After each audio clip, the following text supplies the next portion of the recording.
Namaskar. Gandhiji's thoughts and his teachings are as relevant and salient today as these were during his lifetime. Gandhiji was a great leader, a saint, and a great social reformer. He was pious, truthful, and religious. He believed in simple living and high thinking. Everyone who came in contact with him was so deeply influenced by his personality. Gandhiji showed India and the world the path of truth and non-violence. He believed that it was truth alone that has prevailed in the end. Gandhiji believed that real India lived in more than 5 lakh villages. The fact that after more than 70 years of his passing away, what he said is being remembered all over the world, and it is a testimony to the sound basis and the attractiveness of his philosophy. Last year, the Embassy of India in the state of Qatar had organized a series of events as part of the 150th birth anniversary of Mahatma Gandhiji. I am very happy to welcome all of you to this event today, which is called Gandhi Katha, which will focus on Mahatma Gandhiji's practices of wellness of body, mind, and soul for coping up and staying safe physically, mentally, and spiritually, which is so important for all of us, especially in these current challenging times of the coronavirus pandemic. Presenting the Gandhi Katha will be Mrs. Shobhana Radhakrishna, a renowned Gandhian recognized for her invaluable contribution to the spreading of the vision of Mahatma Gandhi. I hope that our event today, being hosted online, will be able to reach a large number of people all over and make us all rededicate ourselves to serving the humanity. I conclude with Gandhiji's quote, "Strength does not come from physical capacity, it comes from an indomitable will." Namaskar, thank you. Thank you, Ambassador HE Dr. Deepak Mittalji, for your kind message and all the support. Namaskar and welcome to the Gandhi Katha, story of Mahatma Gandhi, narrated by me during the Gandhi Jayanti and the commemoration of the 150th birth anniversary of Mahatma Gandhi, which incidentally is also the 150th birth anniversary of Kasturba Gandhi, his wife.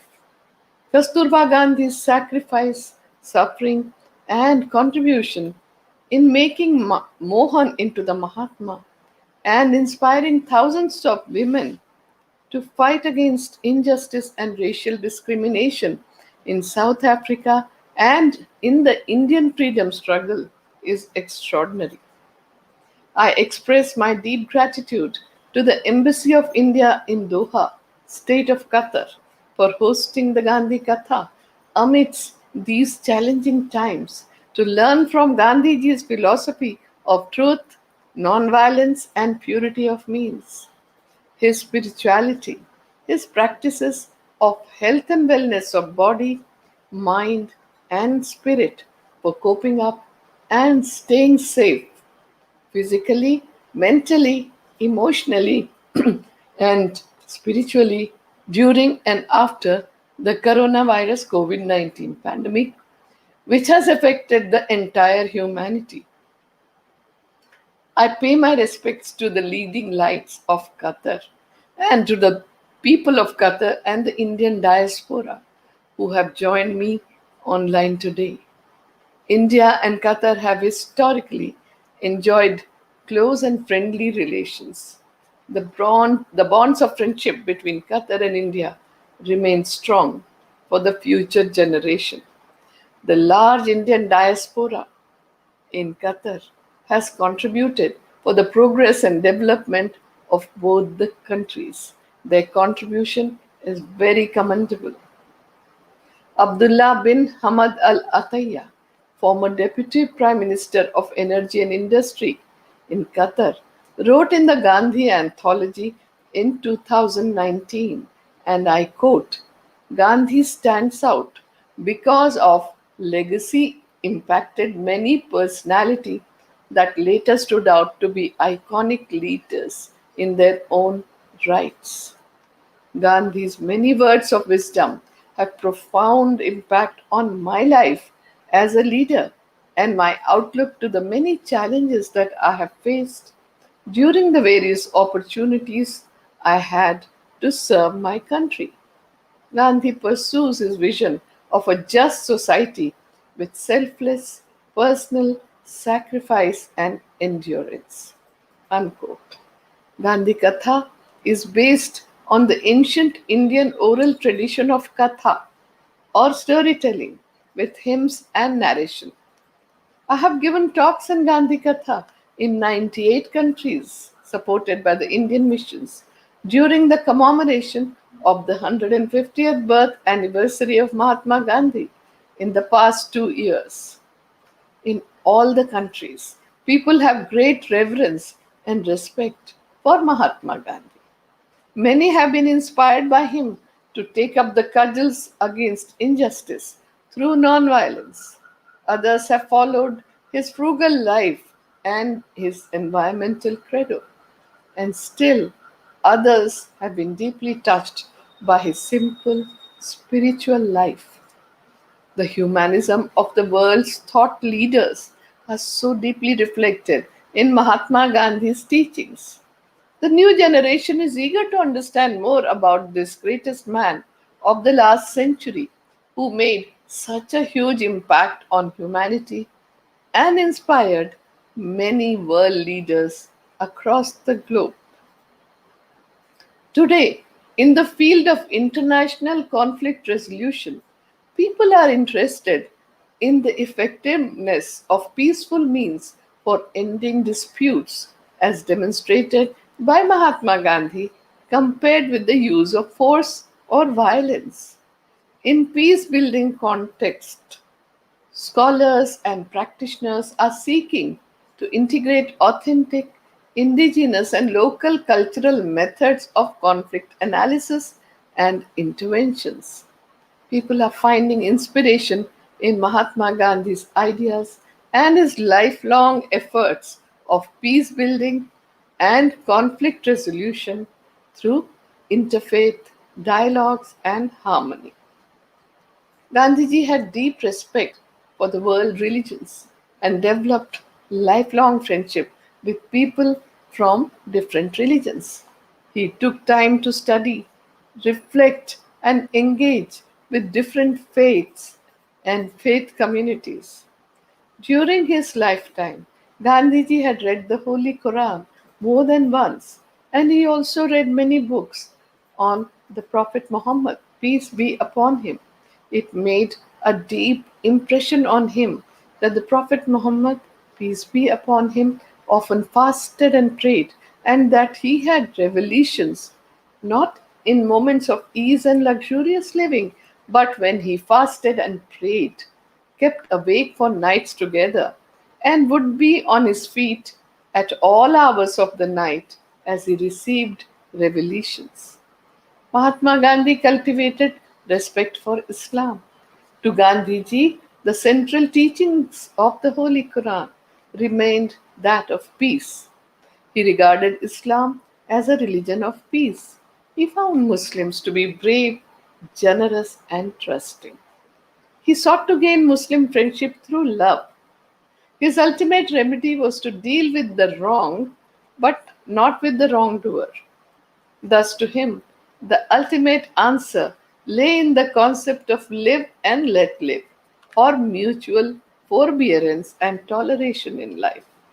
He said that this is the lesson he had learnt from the Holy Quran.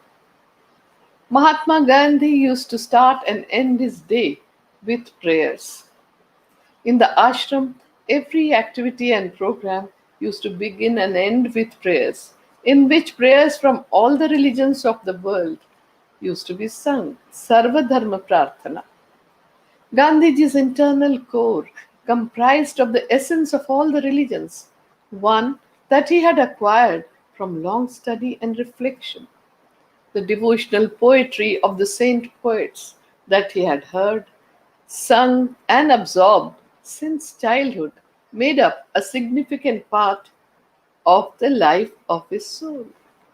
He said that ultimately all the religions point to the same truth of compassion, love, forgiveness, and tolerance, and that everyone must study the essence of all the religions in an attitude of perfect reverence and must have friendship and respect for the practitioners of different religions and diverse cultures. All of Gandhiji's friends were from different religions and diverse cultures from around the world, and he actively encouraged friendships across religions. One of Mahatma Gandhi's legacies to the world is non-violent conflict resolution through interfaith dialogues for establishing brotherhood, unity, and harmony. In the ashram prayers in the morning and evening, the first verse from the Ishopanishad, the shortest Upanishad from India, used to be sung. Ishavasya sarvam yat kincha jagatyan jagat tena tyaktena bhunjita ma gridha kasya svidhanam. That everything in this universe belongs to God.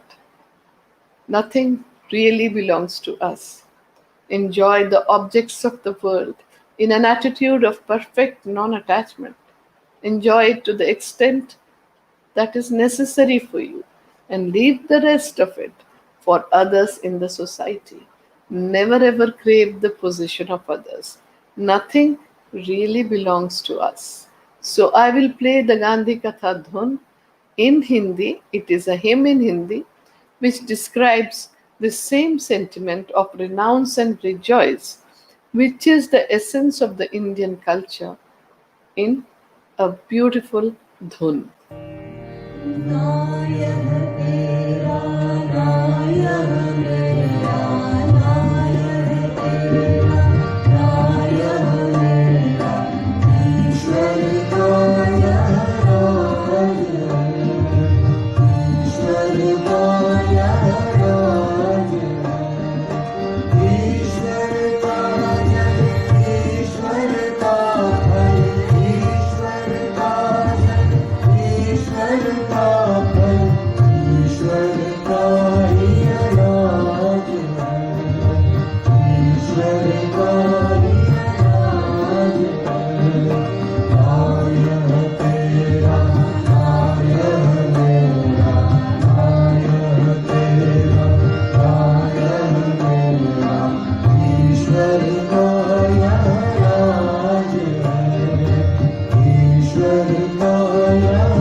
Even after 7 decades have passed since Gandhiji passed on, in every part of the world, his relevance is felt as strongly as ever before, and his visions and actions are of an enduring significance for all times and places. His approach to life was holistic and cannot be divided into watertight compartments of social, religious, political, personal, or public life. Gandhiji stands out as the champion not only of political democracy but also of economic and spiritual democracy in today's world. Gandhiji believed that moral degeneration is the root cause of all evils, including conflicts. This explains his lifelong crusade of attainment of moral values such as truthfulness, nonviolence, purity of means, love, respect, fearlessness, self control, forgiveness, friendliness, compassion, mercy, and so on. For Gandhiji, the principle of satyagraha or nonviolent resistance and civil disobedience was by non cooperation with evil through the moral values of love force, truth force, soul force through self sacrifice and suffering. For him, the consideration for the sufferings of fellow human beings was of paramount importance.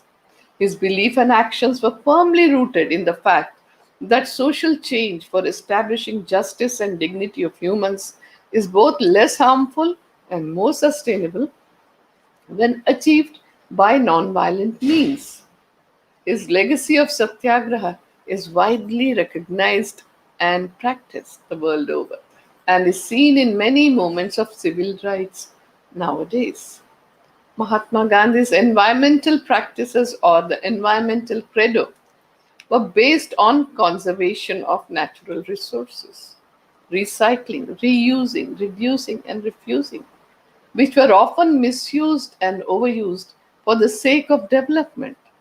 Gandhiji had warned about the unsustainability on the global scale and had said that greed will be the main reason for the environmental degradation and the ecological crisis he had predicted a century ago. Gandhiji was the first environmentalist much before the entire world was preoccupied by the concerns of environment and ecology. And with his stunning premonition and knowledge, he had declared that the earth has enough for man's needs, but not for man's greed. Further, Gandhiji had also said, and I quote, "The earth, the air, the land, and the water are not an inheritance from our forefathers, but on loan from our children.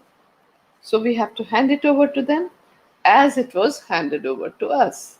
Unquote. Equality for women within the society was a principle Gandhiji passionately believed in.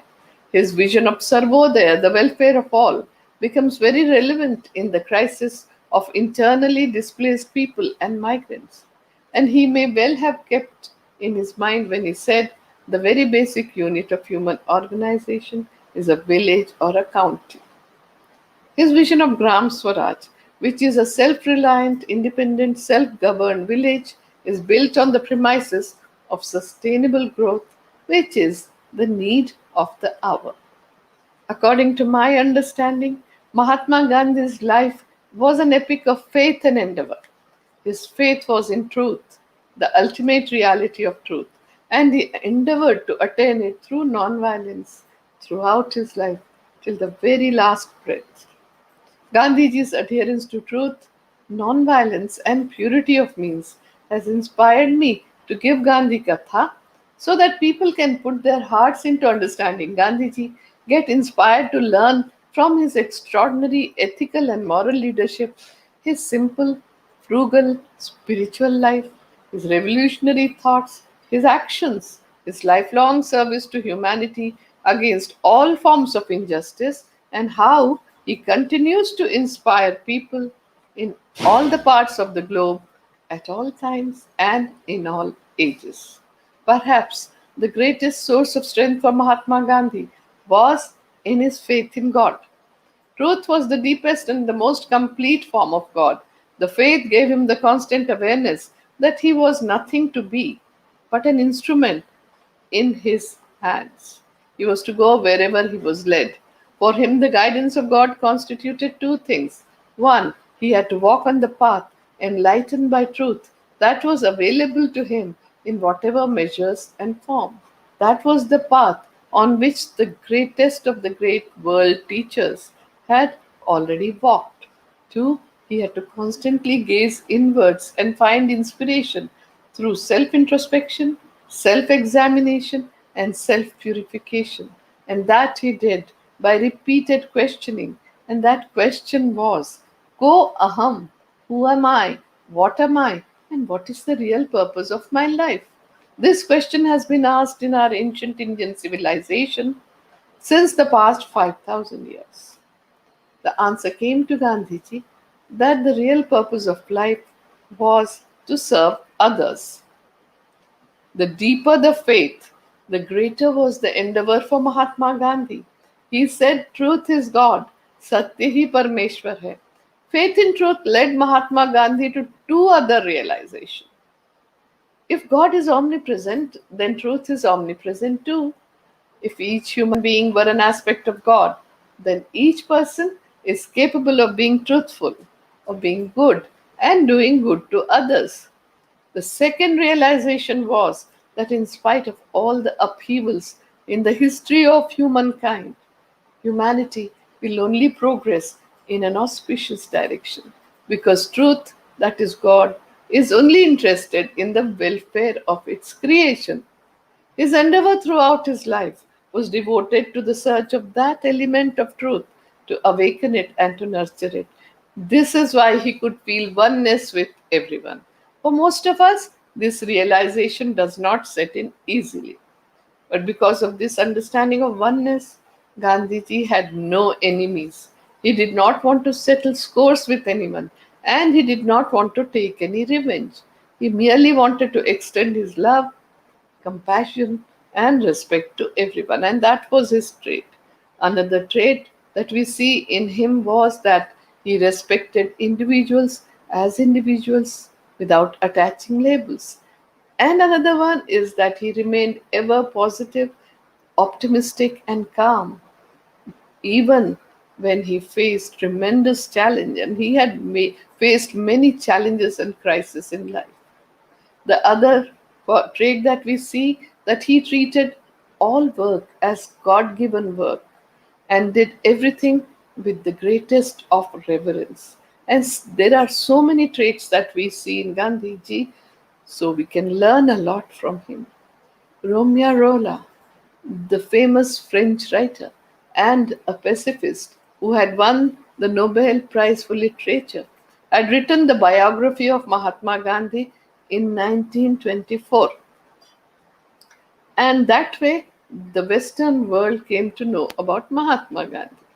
Later on his way back from the second roundtable conference in London in 1931, Gandhiji stopped in Switzerland and stayed there in Villeneuve, where Romeo Rolla used to live, for 5 days. And both of them discussed the crisis of civilization.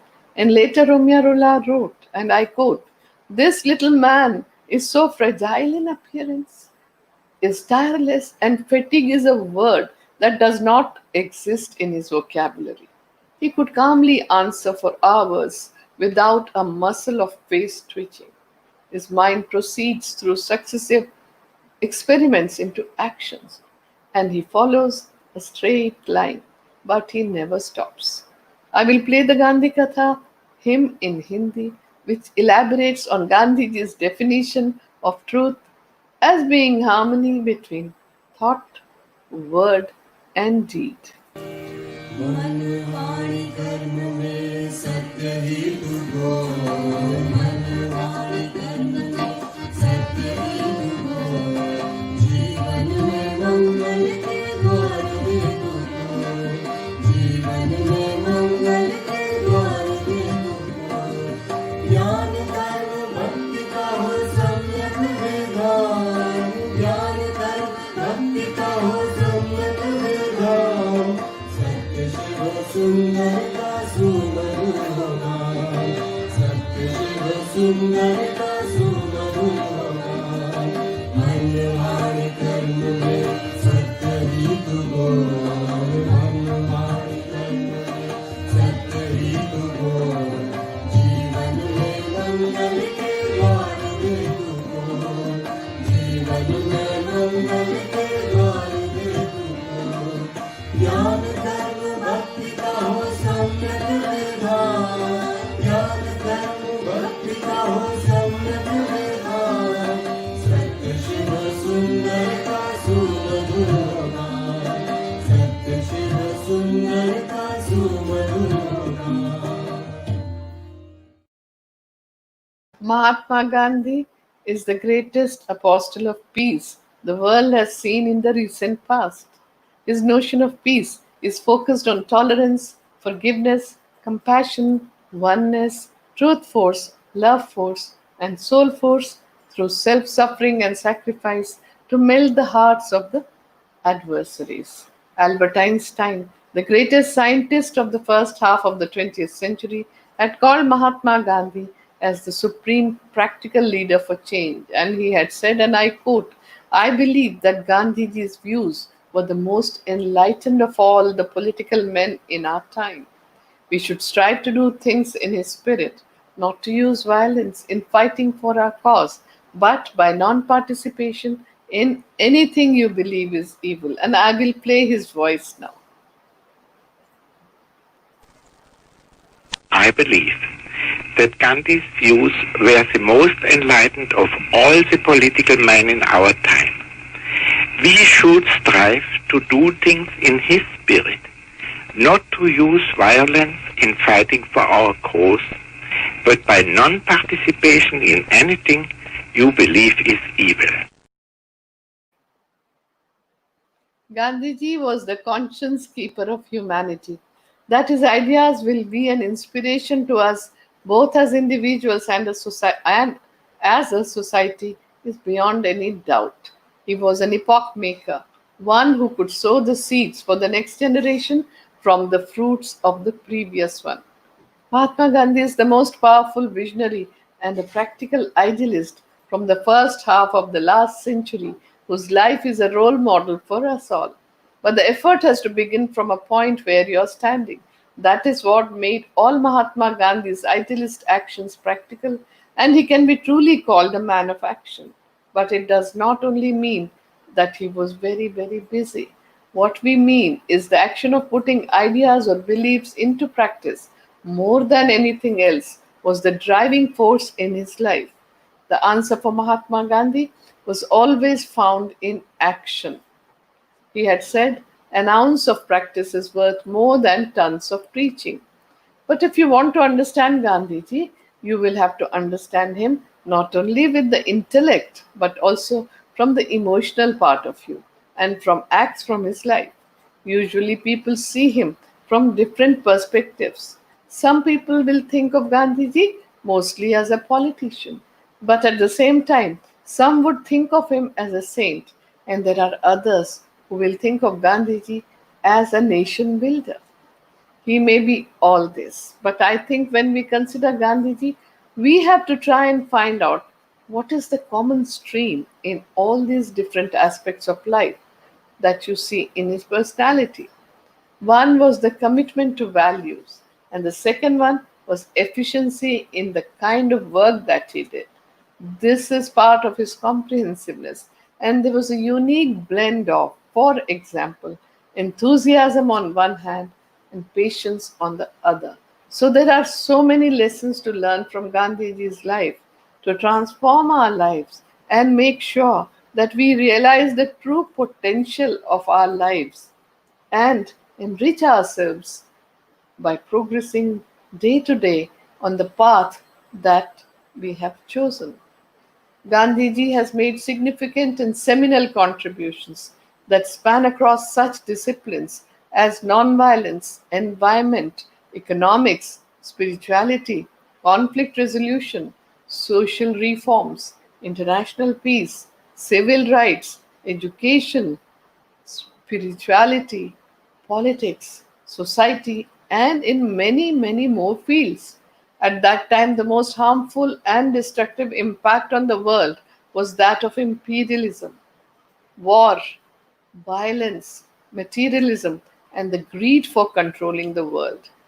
Mahatma Gandhi advised to shun these seven social sins in his speech on October 22nd, 1925. Politics without principle, wealth without work, commerce without ethics, knowledge without character, pleasure without conscience, science without morality, worship without sacrifice. In my opinion, Gandhiji's life left the most powerful and strong imprint on the humanity of the world. He had said, "My life is my message." And who can say like that but a very confident person who is very sure about his character, action, and conduct? John Haynes Holmes was a pacifist, an anti war activist, and the founder of American Civil Liberties Union. He had met Gandhiji in London in 1931 and later on came to India and met him again in 1947. He found Mahatma Gandhi's presence those bright eyes shining through his spectacles, his voice so clear and yet so gentle, his whole presence so simple and yet so strong. He said, and I quote, I believe that he is unquestionably the greatest man living in the world today. When I think of Gandhi, I think of Jesus Christ. I will play the Gandhi Katha dhun in Hindi about Gandhiji's philosophy of truth, non-violence, and purity of means that combine together in the form of satyagraha. लागी रे लगन लागी रे लगन सत्य अहिंसा में मन मेरा मगन सत्य अहिंसा में मन मेरा मगन लागी रे लगन सत्य अहिंसा में मन मेरा मगन सत्य अहिंसा में मन मेरा मगन अहिंसा से सत्याग्रह सीखा सत्य अहिंसा से सत्याग्रह सीखा सर्व प्रकार के भय का मोचन सर्व प्रकार के भय का मोचन सत्य अहिंसा में मन मेरा मगन लागी लगन सत्य अहिंसा में मन मेरा मगन सत्य अहिंसा में मन मेरा मगन. I want to tell you a very interesting fact. Time magazine had listed out three most important protests over 190 years. The first one was the Boston Tea Party. The second one was the Dandi March or Salt Satyagraha. And the third one was the March of Washington. We can see a common thread. The first and second were against the same company, the East India Company. And there is a common thread of nonviolence in all three. In 1930, with a pinch of salt, Mahatma Gandhi shook the world. He started out on 12th March from his Sabarmati ashram in Ahmedabad in Gujarat for Dandi seashore with 79 fellow marchers, walked for 24 days, walking 10 miles a day, stopped at 48 villages, gave speeches morning and evening to mobilize people to participate in the non-cooperation campaign and the salt satyagraha, and covered 241 miles till he reached the Dandi seashore on 5th April. In the early hours of the morning of 6th April, when he picked up a fistful of muddy lump of earth with salt, 100,000 people joined him, and towards the end of the salt satyagraha, 300,000 people broke the salt law all over India. 1,362 newspapers covered the news worldwide. William Lawrence Shearer, the American journalist, was present during the salt satyagraha at the Dharasana salt depot, and his graphic reporting brought the incidents to the notice of the world. The world woke up to the brutality of the British regime and to the power of non-violence and satyagraha. So Mahatma Gandhi remains the most powerful global brand ambassador of non-violence, a youth icon for opposing injustice of all kinds, an apostle of peace and non-violence, a man whose values can make the world a better place today. Mohandas Karamchand Gandhi had spent his 18 formative years in India. The seeds of spirituality were sown in India. And the 3 years that he spent in London studying for law made him come close and interact with the great reformers and thinkers of that time. And he read, and so much he read about the Western philosophers and thinkers. He read almost all the works, and his curiosity about the religions of the world started coming into the fore. He became a barrister in London and also learnt the lesson of citizenship. He spent 20 years in South Africa as a political leader and a social organizer. In 1904 in South Africa, after reading John Ruskin's book Unto This Last, Barrister Mohandas Gandhi transformed his life overnight and started leading a community life of voluntary poverty, self control, bread labor, and sarvodaya, or the welfare of all.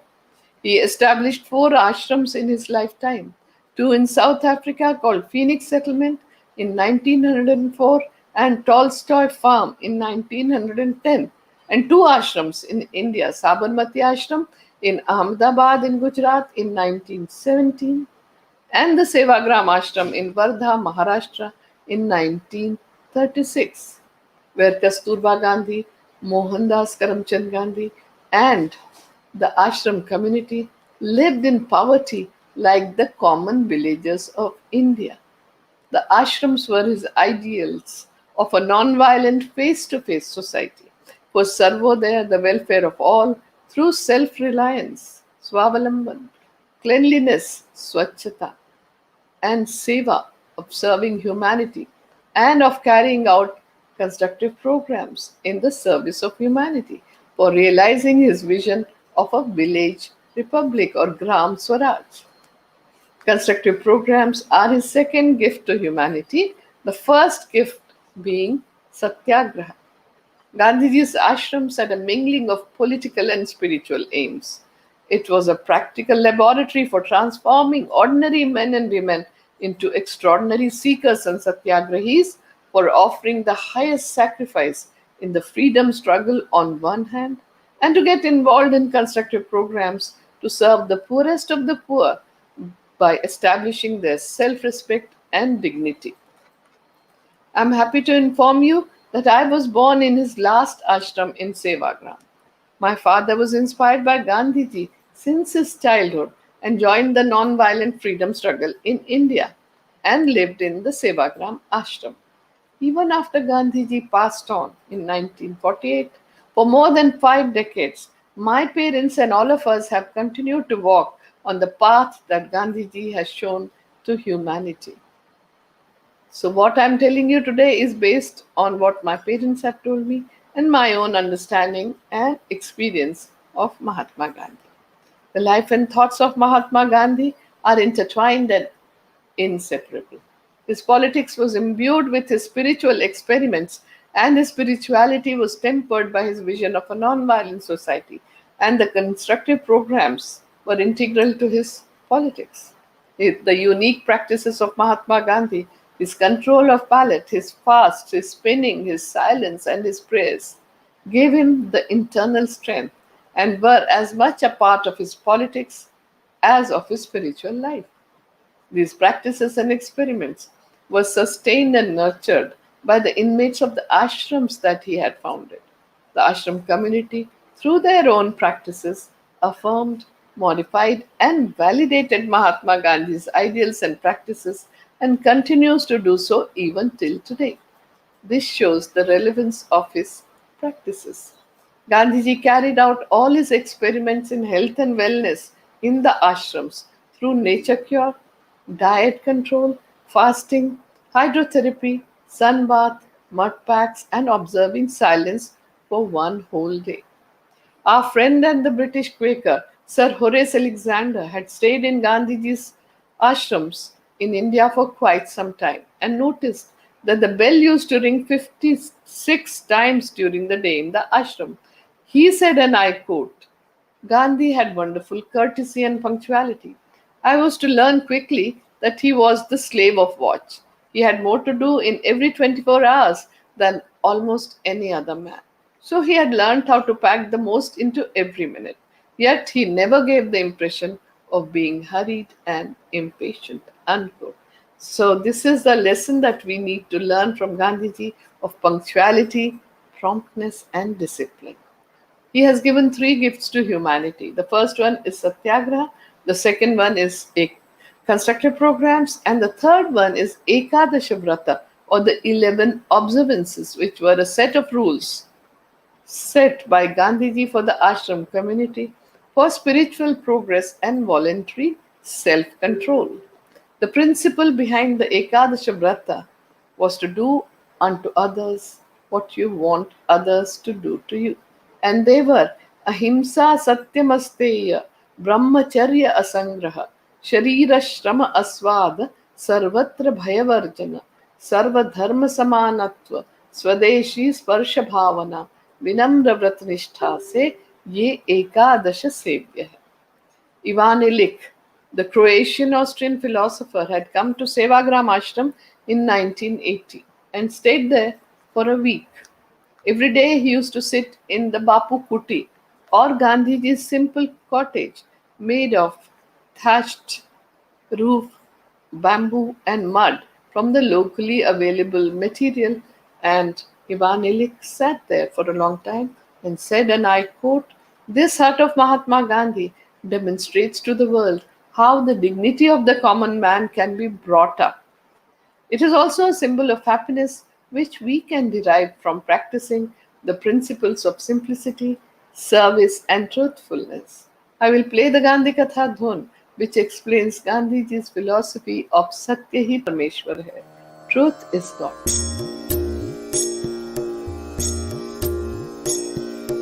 आँखें पवित्र राख सत्य ही तू बोल, आँखें पवित्र राख सत्य ही तू बोल, ईश्वर साक्षात होंगे अंतर टटोल, ईश्वर साक्षात होंगे अंतर टटोल, सत्य ही है परमेश्वर बापू का बोल, सत्य ही है परमेश्वर बापू का बोल, उसी परमेश्वर की नित्य कर तू शोध, उसी परमेश्वर की नित्य कर तू शोध, आँखें पवित्र राख सत्य ही तू बोल, आँखें पवित्र राख सत्य ही तू बोल, ईश्वर साक्षात होंगे अंतर टटोल, ईश्वर साक्षात होंगे अंतर टटोल, ईश्वर साक्षात होंगे अंतर टटोल. Though Gandhiji's role and contributions to the political arena are well known, what is less known is his contributions towards health and well being. Gandhiji was a firm believer in the principle that a healthy mind keeps the body healthy, and he stressed the importance of a healthy lifestyle and positive thinking. His interest in health, hygiene, nutrition, and diseases was as great as his interest in politics. He insisted that adopting preventive measures for diseases was better than treatment.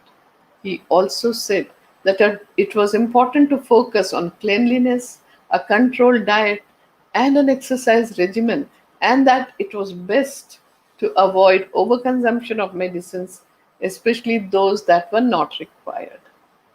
He was also a firm believer and practitioner of nature cure and conducted experiments related to diet and fasting. And he was doing that from a very long time, from his student days. He always believed that it was important to understand what caused diseases and then remove that very cause, rather than falling ill again and again, and then attempting to treat it with excessive medication. He was essentially a man of science. He approached problems in a scientific manner. Mahatma Gandhi's message to the world on the vital question of health and well being is very important. To him, the study of this question was part of the service to God and His creation, which was his mission. Knowing to care summed up his life. His message was simple and easy to follow.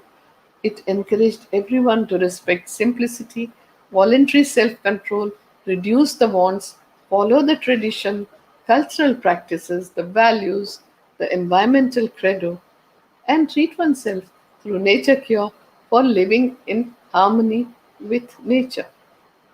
He was very interested in health and wellness and remained ever vigilant about his own health as well as of others. He said that our lifestyle should be such that it should not let any disease come anywhere near us, and every person is responsible for looking after his or her body, mind, and spirit impeccably.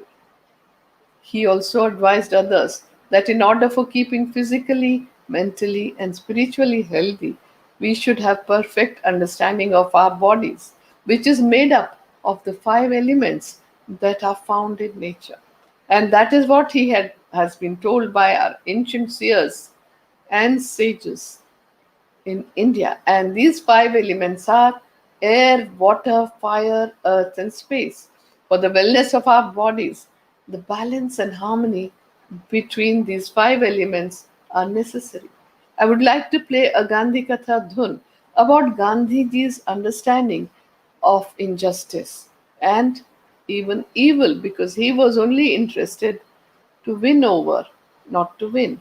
And for him, it was important to understand that he was dealing with someone who was a victim of the system, and that is why he wanted to save the victim and remove the injustice and the system that perpetuated injustice. So रोग को मिटाते चलो रोग को बचाए हम रोग को मिटाते चलो रोग को बचाए हम पाप की उखाड़ जड़ पाप को बचाए हम पाप की उखाड़ जड़ पाप को बचाए हम जुल्मों को खत्म कर जुल्म को बचाए हम जुल्मों को खत्म कर जुल्म को बचाए हम अज्ञान को शेष कर भोग को बचाए हम अज्ञान को शेष कर भोग को बचाए हम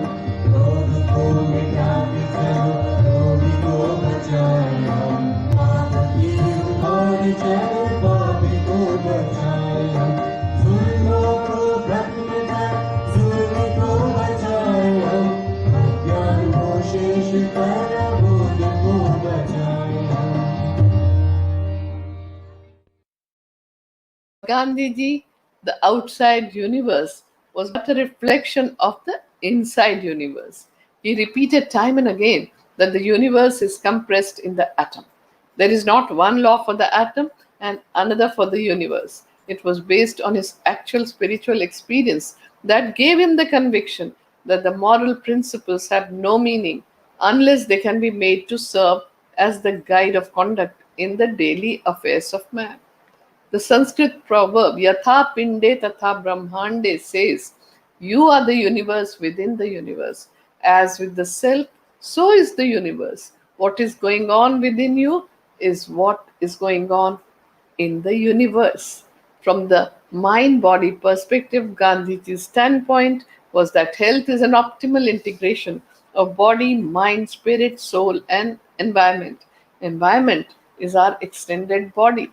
There is a nice Vedic expression from the ancient wisdom traditions of India which says, "As is the atom, so is the universe. As is the microcosm, so is the macrocosm. As is the universal body, so is the cosmic body. As is the universal mind, so is the cosmic mind." Dr. Sherwood Eddy was a leading American Protestant missionary, a prolific writer, and an educator who visited Gandhiji in the Sabarmati ashram in 1929 and wrote, and I quote, "Gandhi's bodily presence is like that of Apostle Paul or Socrates. He impressed us the most childlike, the most transparent, the most lovable of man. His whole character is centered in his unique passion in truth and reality." Very few people know that as a couple, Gandhiji and Kasturba Gandhi contributed immensely 123 years ago as public health frontline workers in all the public health emergencies, treated the patients, and served humanity. Gandhiji and Kasturba returned to India in 1915, and he had done this in South Africa as well.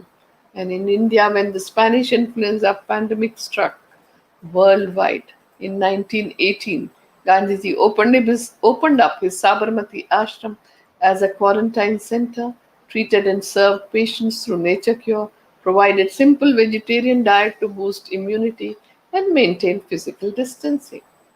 Gandhiji and Kasturba took care of the families of the patients, looked after their physical, mental, and spiritual needs, gave them correct information, and helped them in being positive through prayer, meditation, and recitation of Ramanama, and taking care of each other during the time of the Spanish flu pandemic. Gandhiji had said in 1918 on November 10th. Our ancestors could build such tough bodies in the past, but today we are reduced to a state of miserable weakness and are easily infected by noxious germs moving about in the air. There is one and only one really effective way by which we can save ourselves from them even in our present broken state of health. That is the way of self restraint, Sanyam, or of imposing a limit on our acts, desires, and wants. In August 1942, Gandhiji had written the book Key to Health, in which he wrote that anyone who observes the rules of health mentioned in this book will find that he has got in it a real key to unlock the gates leading him to health. He will not need to knock at the doors of doctors or Vaidyas or the traditional health practitioners from day to day. This book was translated in all the Indian languages, and the English translation also appeared, which found its way to the West, and it was translated in all the languages thereon and became the most famous book of his own. And today, as the world is facing three kinds of crisis globally, the first is the COVID 19 pandemic, the second one is the long drawn and serious financial crisis, and the third one is the ecological crisis, which is impacting everyone. We have to look for answers somewhere within ourselves by learning from the life of Mahatma Gandhi, which was so transparent, so honest, so truthful, so open, and accessible to everyone. The lesson the pandemic is teaching us is simple. When one member of the family falls sick, the entire family is affected, and soon the community is affected, the nation is affected, and then other communities in other nations in this globalized world. The well being of one individual has an impact on people on the other side of the globe. This is true of every action of us. What we eat, what we buy, what we think, and what we do has reverberations and repercussions on all life on earth.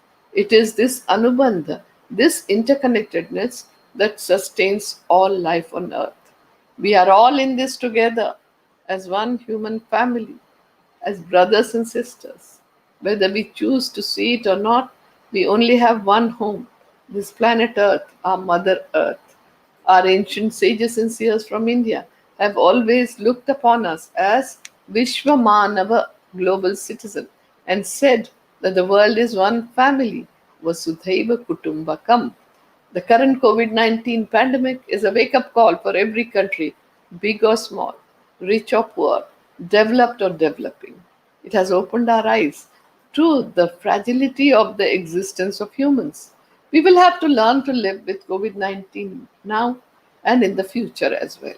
Instead of reinventing a new lifestyle, we just have to get inspired from the life of Gandhiji to make the necessary changes in thought, actions, and conduct for coping up and staying safe physically, mentally, and spiritually.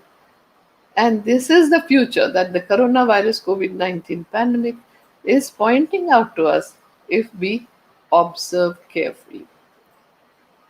But if we still return to the normal standard of finding happiness by chasing after money, power, position, lifelong consumerism, then COVID 19 has given the wake up call.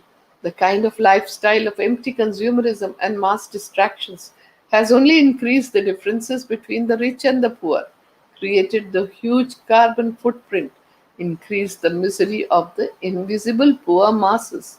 When a crisis makes you feel stressed, meditation, prayer, and chanting relieves the stress response. Fear and anxiety are forms of stress that become exaggerated when events become uncertain when you feel a loss of control over the situation. And when the stress keeps repeating itself without let up, the thinking mind reacts to all of these conditions. It always has, even in normal times. But a crisis makes stress into brings stress into high relief, making it very capable of lowering the immune system of our bodies and causing inflammatory diseases. Decades ago, stress was classified as epidemic of modern life. The Gandhian way of life is the best guide to practicing the coping mechanism that induces fearlessness, relaxation, calmness, inner peace, absence of anxiety, and remaining positive. Therefore, Mahatma Gandhi is the greatest healer and the wellness guru who comes free of cost. The Gandhian principles of freedom from fear and care for all is a perfect prescription in the times of crisis. Gandhiji's emphasis on healthy lifestyle, positive thinking, empowerment for self care, and care in the community would make perfect sense for all times. I once again take this opportunity to thank the Indian Mission and HE Ambassador Dr. Deepak Mittalji for hosting the Gandhi Katha. My special thanks are to all of you, the Indian diaspora in Qatar and in Indians who have joined me from home here in India. And I'm very grateful for your time, which is the most non renewable resources, and you've given me the precious gift of time. I will end with the peace benediction in Sanskrit for the universal welfare. Om Sarve Bhavantu Sukhinah, Sarve Santu Niramayaha, Sarve Bhadrani Pashyantu, Ma Kaschid Dukkha Bhag Bhavet. Om Shanti, Shanti, Shanti. Let all be happy. Let all be healthy. Let all experience auspiciousness. Let no one be overwhelmed by grief. Om Peace, peace, peace. With Gandhiji's blessings, who had said that peace is the only positive force which will lead us from darkness towards light. I will end with the Gandhi Katha hymn Shubha Mangal Ho. May there be auspicious good. May there be good. May the earth be auspicious. May the sky be auspicious. May every particle on earth be auspicious. शुभ मंगल हो शुभ